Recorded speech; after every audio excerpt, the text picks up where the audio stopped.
Pour qui vous prenez-vous pour m'interroger de la sorte? Aboya le plus âgé, la voix tranchante et indignée. Je n'ai pas bronché et j'ai répondu en gardant mon regard fixe. Nguyen, dis-je d'un ton mesuré, je suis ici pour vous aider. Je suis ici pour vous aider. Mais si vous voulez mon aide, j'ai besoin de tout savoir, de tous les détails.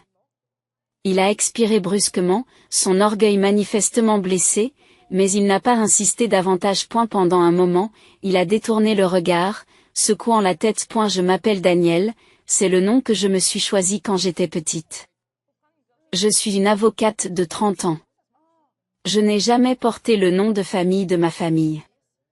J'ai créé le mien. J'ai bâti ma carrière sur la résilience, en transformant la douleur de mon passé en une volonté de réussir. À l'âge de 6 ans, mes parents m'ont abandonné dans un orphelinat, me laissant reconstruire une vie sans eux. Ils sont partis sans un regard en arrière, me laissant me demander ce que j'avais fait de mal. Pourquoi je n'étais pas assez. Aujourd'hui, des décennies plus tard, les mêmes personnes qui m'ont rejeté sont assises dans mon bureau, suppliant qu'on leur donne un conseil juridique, et elles n'ont aucune idée de qui je suis.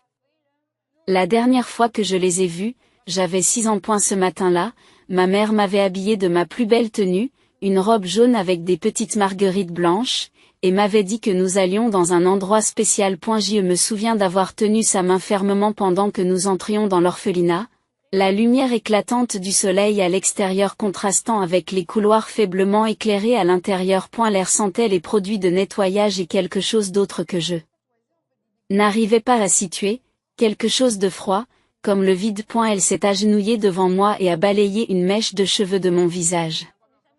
Tu vas adorer cet endroit, dit-elle. La voix douce et creuse. Ils s'occuperont si bien de toi. Je n'ai pas compris ce qu'elle voulait dire. Quand reviens-tu, ai-je demandé, mes petites mains serrant les siennes. Elle a hésité, ses yeux se sont détournés avant qu'elle ne se force à sourire. Bientôt, ma chérie, sois gentille, d'accord? Je n'ai pas pleuré lorsqu'elle s'est éloignée. Je suis restée là à fixer la porte, attendant qu'elle s'ouvre à nouveau. Mais elle ne s'est pas ouverte. Des heures ont passé, puis des jours, avant que je ne réalise qu'elle ne reviendrait pas. C'est ce jour-là que j'ai appris ce que signifiait être seule. L'orphelinat est devenu mon monde, un endroit où j'ai rapidement appris que la survie était synonyme de dureté. J'ai cessé de demander pourquoi mes parents ne revenaient pas, les autres enfants ne voulaient pas l'entendre et les soignants n'avaient pas de réponse. A eu lieu de cela, je me suis concentrée sur ce que je pouvais contrôler, mes études. Les livres sont devenus mon échappatoire. Un endroit où je pouvais me perdre dans des histoires loin des murs stériles de l'orphelinat. Je me suis promis d'être meilleure, plus intelligente, plus forte que tous ceux qui pensaient que je ne valais pas la peine d'être gardée. Mais les nuits étaient les plus difficiles. Seule dans ma couchette, je fixais le plafond, me demandant ce que j'avais fait pour qu'il me quitte. Ai-je trop pleuré? N'ai-je pas été assez serviable? Chaque question devenait un carburant pour le feu qui brûlait en moi, un feu qui brûlait pour prouver, ne serait-ce qu'à moi-même, que j'étais suffisante. Je leur montrerai. D'une manière ou d'une autre, je montrerai au monde que je n'étais pas la fille inutile qu'ils pensaient que j'étais. Ce n'est que des années plus tard que j'ai appris la vérité sur les raisons pour lesquelles ils m'avaient laissée. Est la directrice de l'orphelinat, une femme gentille mais surchargée de travail nommée Madame Patel. M'avait prise à part lorsque j'avais une dizaine d'années. Elle était là le jour où mes parents m'avaient déposée, et elle avait toujours semblé avoir pitié de moi d'une manière que je ne comprenais pas vraiment. Daniel, dit-elle doucement en me faisant asseoir dans son petit bureau encombré. Tu es assez grande maintenant pour savoir pourquoi tes parents t'ont amenée ici. Sa voix était gentille, mais ses mots m'ont frappé comme un couteau. Tes parents. Ils venaient d'un milieu très traditionnel. Lorsque ton petit frère est né, ils ont cru qu'il était de leur devoir de concentrer toute leur attention et leurs ressources sur lui, en tant qu'héritier de la famille. Je les regardai fixement, les mots s'enfonçant comme des pierres. Mais je suis leur fille, dis-je, la voix tremblante. Pourquoi ne voulait-il pas de moi aussi? Madame Patel a soupiré, les yeux remplis de sympathie. Il ne s'agit pas de ce que tu as fait ou n'as pas fait. Daniel. Il s'agit d'eux et de leurs croyances. C'est mal, très mal. Mais ils pensaient qu'ils faisaient ce qu'on attendait d'eux. Ce soir-là, alors que je me couchais, la réalité de leur rejet m'a frappé de plein fouet. Ils ne m'avaient pas quitté à cause de ce que j'avais fait. Ils m'avaient quitté à cause de ce que j'étais, une fille. Une fille qui, pour eux, ne valait pas la peine d'être gardée. Après cette conversation, quelque chose a changé en moi. J'ai cessé de me demander pourquoi ils étaient partis et j'ai commencé à me concentrer sur ce que je pouvais faire pour aller de l'avant. Le rejet qui m'écrasait autrefois est devenu mon carburant. À l'école, je me suis jetée dans toutes les matières, déterminée à être la meilleure. Je restais tard à la bibliothèque pour lire des livres qui stimulaient mon imagination et m'apprenaient à connaître un monde bien plus grand que celui de l'orphelinat. À l'âge de 16 ans. Je remportais des concours scolaires et gagnais la reconnaissance des professeurs qui voyaient mon potentiel. Daniel, m'a dit l'un d'eux, tu peux aller loin. Il te suffit d'avoir les bonnes opportunités. Ces mots ont fait germer en moi une graine d'espoir. J'ai commencé à postuler pour des bourses d'études avec un seul objectif en tête. Entrer dans une bonne université et me prouver que je pouvais dépasser les circonstances dans lesquelles j'étais né. Lorsque la lettre d'acceptation d'une école prestigieuse est arrivée par la poste, je l'ai tenue dans mes mains comme s'il s'agissait d'un billet d'or. Ce n'était pas seulement une chance d'étudier. C'était ma porte de sortie. L'orphelinat a organisé une petite fête en mon honneur et Madame Patel, qui m'avait toujours soutenue discrètement, m'a serré fort dans ses bras. Tu l'as bien mérité, Daniel, m'a-t-elle dit. Maintenant, montre au monde ce dont tu es capable. L'université a été un véritable tourbillon. Pour la première fois de ma vie. J'étais entourée de gens qui croyaient en moi, ou du moins qui respectaient ce que j'apportais. Mes professeurs ont remarqué mon dynamisme et mes camarades ont été attirés par ma concentration et ma détermination. J'ai saisi toutes les opportunités qui se présentaient à moi. Des stages, des rôles de leader et des groupes d'études qui m'ont poussé dans mes derniers retranchements. Et la faculté de droit a suivi, et bien qu'elle ait été éreintante, je me suis épanouie dans ce défi. J'ai appris à canaliser mes émotions dans mon travail, en utilisant ma propre histoire pour me rapprocher des cas que j'étudiais. Je savais ce que c'était que de se sentir impuissant, et je voulais m'assurer que les autres n'aient pas à ressentir la même chose. Lorsque j'ai obtenu mon diplôme, j'avais reçu des offres de quelques-uns des meilleurs cabinets du pays. J'ai choisi un cabinet new-yorkais spécialisé dans l'aide aux communautés défavorisées. Un endroit où je pouvais faire la différence tout en bâtissant ma carrière. Pendant tout ce temps, j'ai gardé mon passé secret. Ce n'était pas par honte. Je n'avais aucune raison d'avoir honte, mais parce que je voulais que les gens me voient telle que j'étais aujourd'hui, et non pas comme la fille qui avait été laissée pour compte. Chaque pas que je faisais était comme une victoire, un rappel que j'étais devenue quelqu'un dont ma jeune fille pouvait être fière. C'est au cours de ma 2e année au cabinet que j'ai rencontré Marc.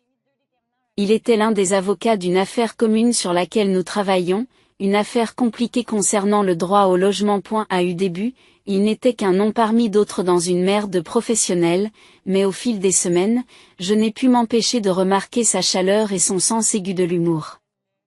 Il avait le don de rendre les journées les plus stressantes un peu plus légères. Notre relation a commencé lentement, presque sans le vouloir. Les soirées tardives au bureau se sont transformées en dîners partagés et les conversations décontractées sur le travail sont devenues des discussions plus profondes sur la vie. Au début, j'étais hésitante. J'avais passé tellement de temps à construire des murs pour me protéger qu'il me semblait risqué de laisser entrer quelqu'un. Mais Marc a été patient, ne me poussant jamais à partager plus que ce que j'étais prête à faire. Un soir, après avoir gagné l'affaire, il m'a raccompagnée chez moi. Tu sais, m'a-t-il dit alors que nous étions devant la porte de mon appartement, je pense que tu es la personne la plus motivée que j'ai jamais rencontrée. Mais parfois, il est bon de laisser quelqu'un d'autre porter un peu de ce poids. Ces mots sont restés gravés dans ma mémoire longtemps après son départ. Et pour la première fois depuis des années, j'ai eu l'impression que je n'étais peut-être pas obligée de tout faire toute seule. Au fur et à mesure que les choses devenaient plus sérieuses entre Marc et moi, nous avons commencé à parler de l'avenir, de ce que nous voulions dans la vie, de l'endroit où nous nous voyions dans 5 ou 10 ans. Pour la première fois, Je me suis autorisée à imaginer une famille, chose à laquelle j'avais évité de penser pendant si longtemps. Marc voulait des enfants, et moi aussi, mais cette idée me faisait peur. Je ne voulais pas répéter les erreurs commises par mes parents, mais avec lui, cela semblait possible. Et il ne nous a pas fallu longtemps pour réaliser que la construction de la vie dont nous rêvions nécessiterait plus qu'un travail acharné. Entre les prêts étudiants, le loyer et le coût de la vie à New York, nos revenus combinés étaient très limités. Nous travaillions tous les deux de longues heures. Mais l'idée de fonder une famille un jour rendait le fossé financier encore plus grand. Marc m'a soutenu et m'a toujours rappelé que nous formions une équipe. Nous nous en sortirons ensemble, a-t-il dit un soir, alors que nous examinions des budgets et des plans d'épargne sur la table de la cuisine, mais je n'arrivais pas à me débarrasser du sentiment que je devais en faire plus, me surpasser encore plus pour assurer la sécurité de notre avenir. J'aimais mon travail au cabinet, j'aidais les gens qui se sentaient impuissants, j'utilisais la loi pour défendre ceux qui ne pouvaient pas le faire eux-mêmes. Cela me donnait un but. Mais la vérité, c'est que ça ne payait pas beaucoup. Marc et moi n'étions pas en difficulté, mais nous n'avions pas non plus la sécurité financière nécessaire pour fonder une famille. Même si je me souciais beaucoup de mes clients et de la mission du cabinet, je savais que je ne pouvais pas ignorer l'aspect pratique des choses indéfiniment. Un soir, alors que je passais en revue ma liste croissante de dossiers, j'ai réalisé que quelque chose devait changer. La décision n'a pas été facile à prendre. J'avais passé des années à me faire une place dans le monde du droit d'intérêt public. Mais plus j'y réfléchissais, plus je savais qu'il était temps de passer à autre chose. J'y devais penser à l'avenir, pas seulement au mien, mais au nôtre. Ce soir-là, au cours du dîner, j'ai dit à Marc ce que j'avais sur le cœur. J'ai pensé, lui ai-je dit en faisant tourner ma fourchette dans mes pattes, à poser ma candidature dans des cabinets plus importants, peut-être dans le domaine du droit des sociétés. Et elle m'a regardé avec un mélange de surprise et d'inquiétude. Tu es sûr? Je sais à quel point tu aimes ce que tu fais maintenant. Oui, je l'admets, mais ce n'est pas suffisant. Si nous voulons fonder une famille un jour, nous devons le prévoir. Je veux donner à nos enfants le genre de stabilité que je n'ai pas eu en grandissant. Il a traversé la table et pris ma main dans la sienne. Et si c'est ce que tu veux, je suis avec toi, a-t-il dit simplement, je sais que tu réussiras n'importe où. Alors que je mettais à jour mon CV et commençais à rechercher des entreprises plus importantes, une autre pensée a commencé à s'insinuer dans mon esprit, une pensée que j'avais passé des années à repousser. Ma famille, les gens qui m'avaient abandonné, je m'étais dit que je n'avais pas besoin d'eux, que j'étais mieux sans eux dans ma vie. Mais aujourd'hui, avec la perspective de fonder ma propre famille, je me suis demandé qui étaient ces personnes? Quel genre de vie avaient-ils construit sans moi? Je ne savais pas grand-chose d'eux.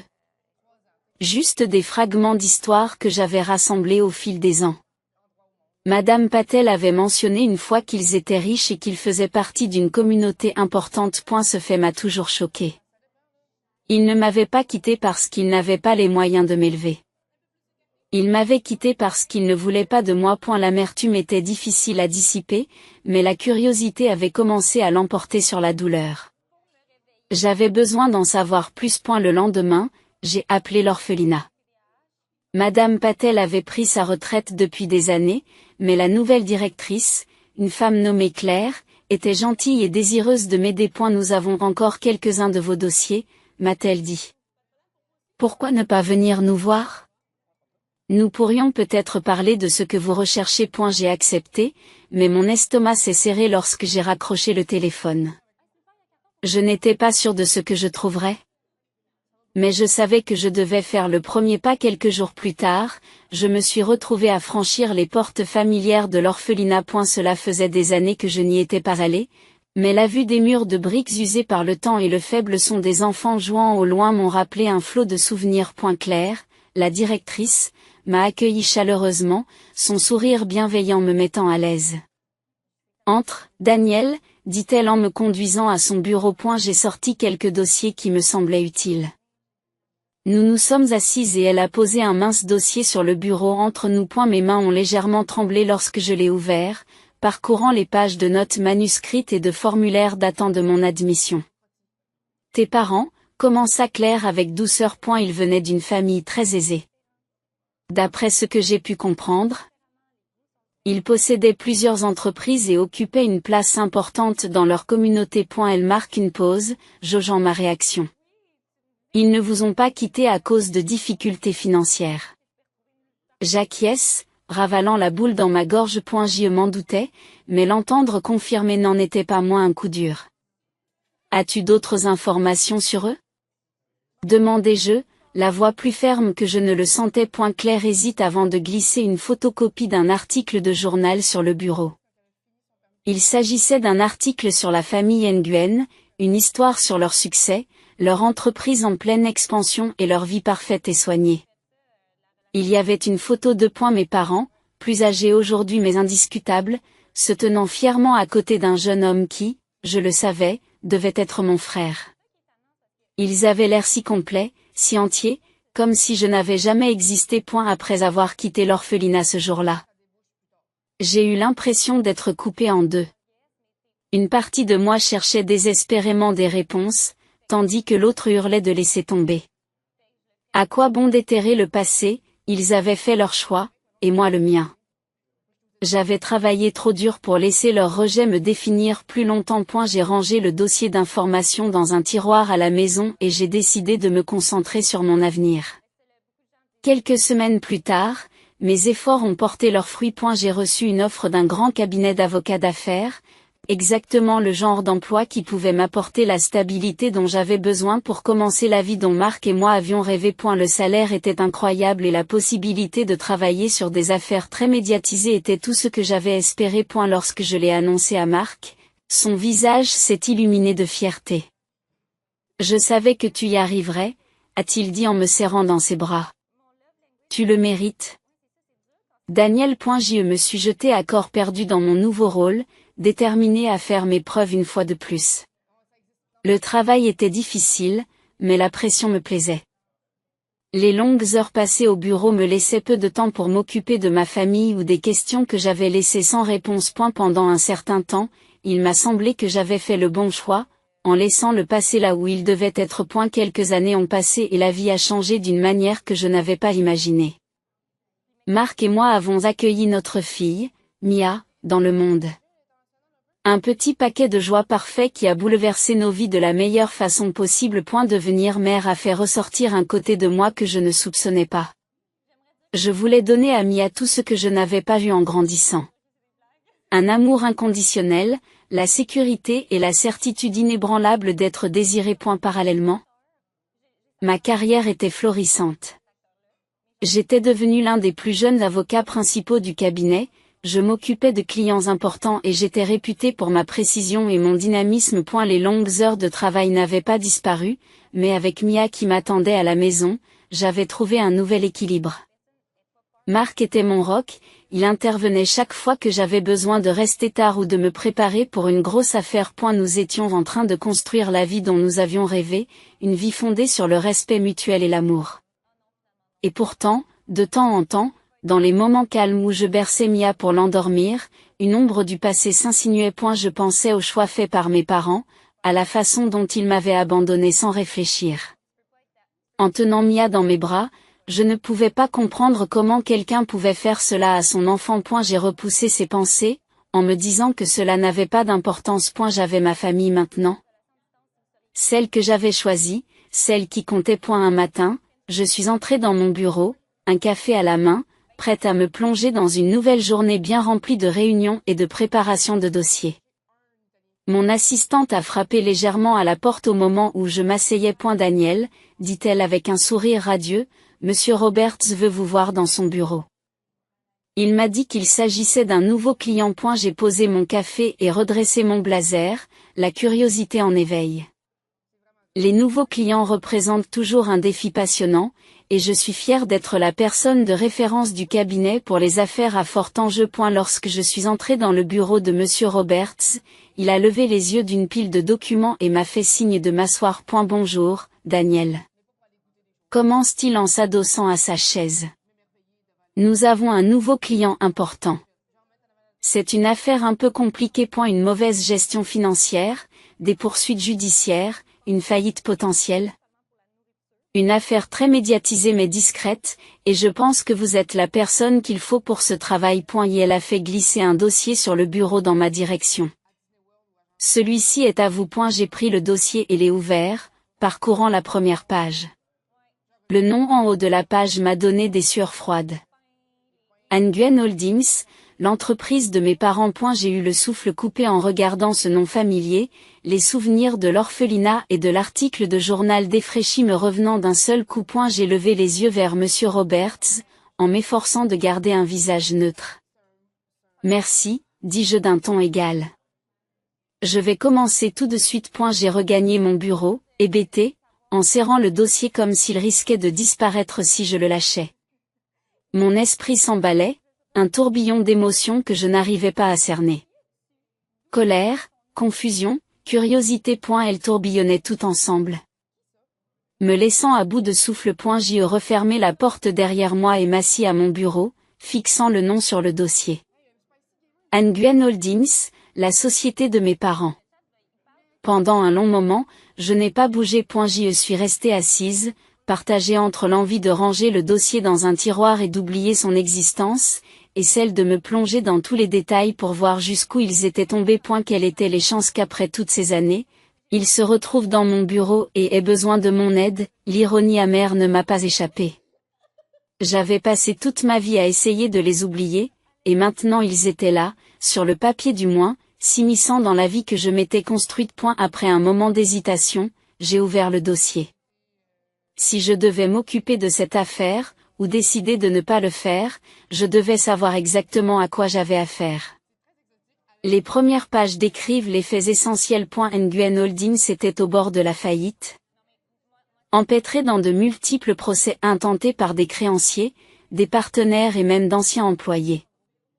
Il s'agissait d'un désastre financier, le genre de désastre qui témoigne de la négligence et de la mauvaise gestion. À fur et à mesure que j'avançais dans les documents, un nom revenait sans cesse, Bao Nguyen, mon frère, l'être spécial, l'enfant chéri qu'ils avaient préféré à moi. Apparemment, on lui avait confié les rênes de l'entreprise il y a quelques années et il l'avait mené droit dans le mur.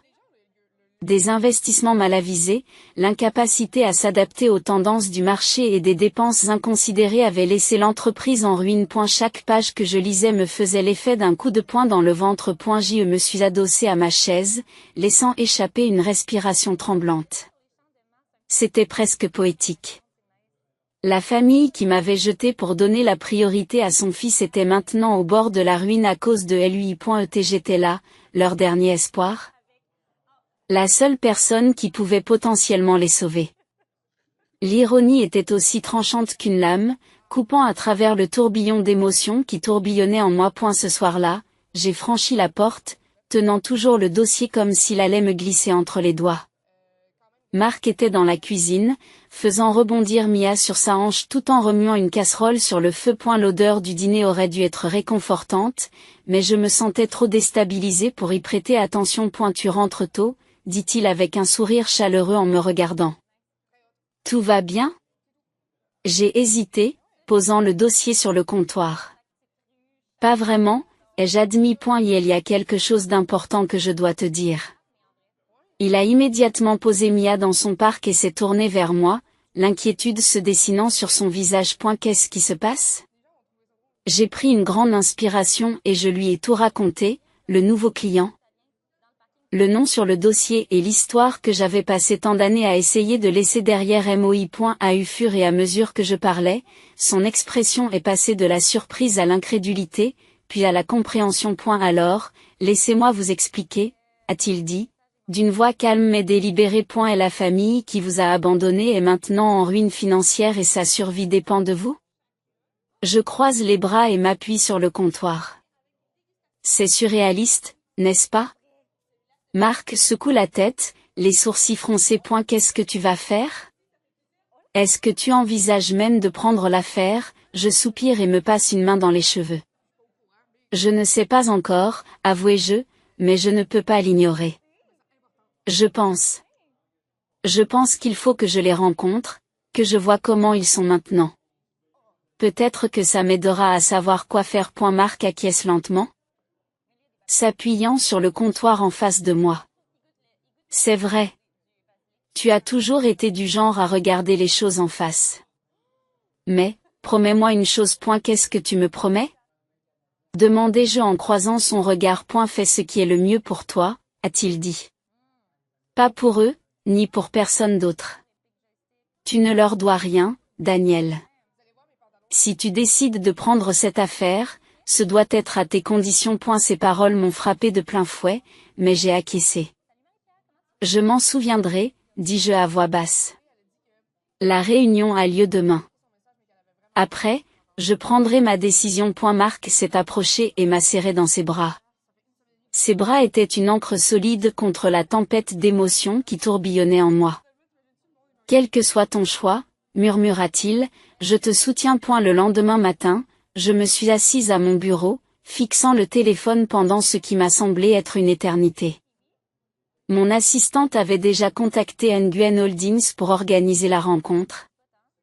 Et ils avaient accepté presque immédiatement. Il ne restait plus qu'à confirmer leur point. J'ai pris une grande inspiration, j'ai décroché le combiné et j'ai composé le numéro. Une voix de femme répondit à l'autre bout du fil. Nguyen Holdings, comment puis-je diriger votre appel? C'est Daniel de Cross & Roberts, dis-je en gardant un ton professionnel. J'aimerais confirmer la réunion prévue pour demain avec Monsieur Nguyen. Bien sûr, a-t-elle répondu joyeusement, Monsieur Nguyen et Monsieur Bao Nguyen seront là à 11h. Ma prise sur le téléphone s'est resserrée à la mention du nom de Bao.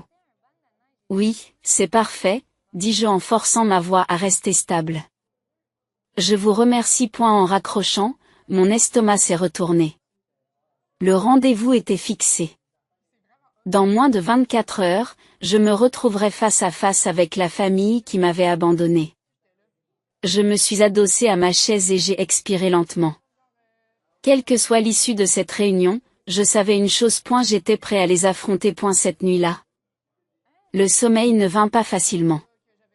Je me tournais et me retournais, fixant le plafond tandis que mon esprit se mettait à imaginer tous les scénarios possibles.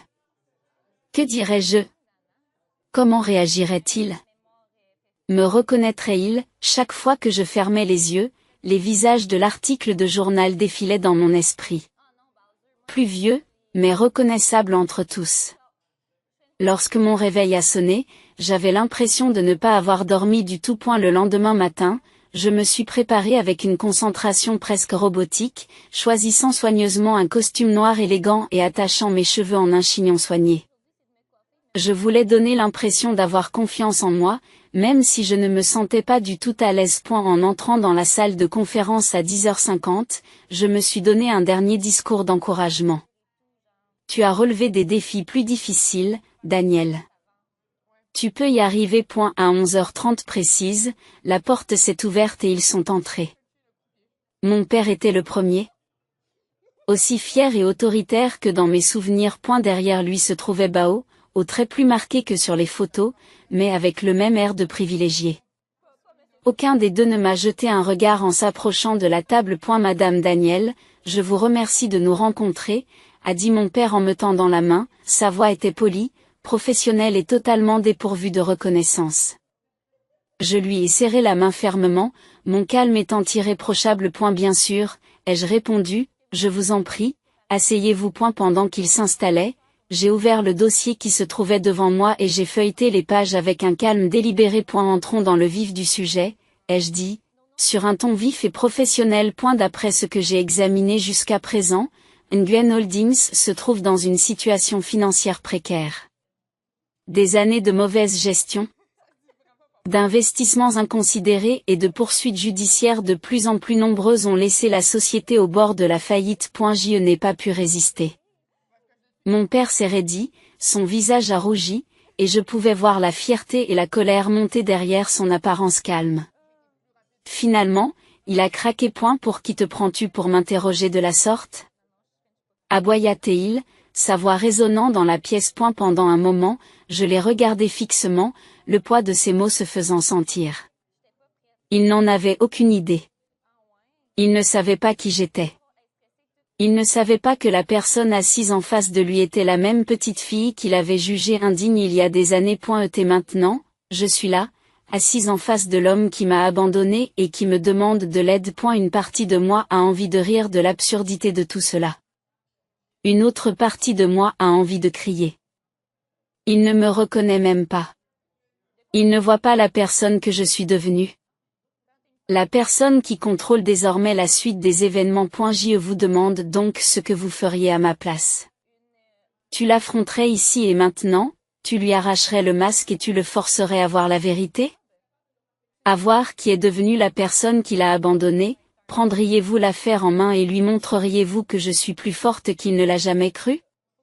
Ou bien allez-vous vous en aller, en le laissant gérer le désordre que lui et son enfant chéri ont créé? Et puis, il y a une autre pensée qui continue à s'insinuer. Devrais-je ruiner leur vie pour de bon? Devrais-je laisser leur empire s'effondrer et les regarder ressentir la douleur qu'ils m'ont fait endurer? Est-ce de la justice? Est-ce de la vengeance? Je n'en sais rien. Tout ce que je sais, c'est que ma décision, quelle qu'elle soit, changera tout. Faites-moi part de vos réflexions dans les commentaires. Je suis encore en train de décider. Et peut-être que votre point de vue m'aidera à trouver la fin de cette histoire. Vous avez aimé l'histoire? Si c'est le cas, n'oubliez pas d'appuyer sur le bouton j'aime et de vous abonner à la chaîne. Cela nous aide beaucoup et vous permet de ne pas manquer d'autres histoires formidables que nous partageons ici. Merci d'avoir regardé, et on se retrouve dans la prochaine.